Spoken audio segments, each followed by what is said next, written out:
سلام البنات، نتمنى يا ربي تكونوا على خير وبخير. بغيت نبارطاجي معكم هذا البرودوي هذا. مهم بالنسبه للبنات اللي كيقلبوا على شي برودوي اللي كينقي الانوكس بلاستيك، شي حاجه اللي هي توب.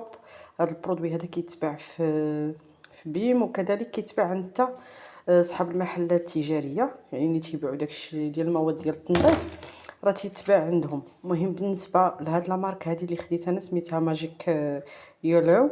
وكاينه كاينه ماركه واحده اخرى سميتها اسبيروكس. بجوجهم البنات زوينين. الثمن ديالو كيدير 21 درهم في بيم. هذا حتى هو خديته نفس هاد لا مارك، حتى هي خديتها ب 21 درهم عند الناس اللي تيبيعوا المواد ديال التنظيف. المهم الا لقيتوه خذوه بعينكم مغمضين، اقسم لكم بالله واعر واعر واعر واعر. هانتوما شوفوا انايا فين حداياش وصل، يعني استعملته كامل. وهذه راه القرعه الثانيه. يعني اللي بغات الحكان د الماعن ديال اينوكس، الفورنو، هما راه دايرين لكم تصاور هنايا، البلاستيك، الشباكي، الكراسه، شي حاجه اللي هي واعره. خذوه وانتم واثقين في البرودوي، وكذلك خذوه بعينكم مغمضين، شي حاجه اللي هي واعره وغتسهل عليك.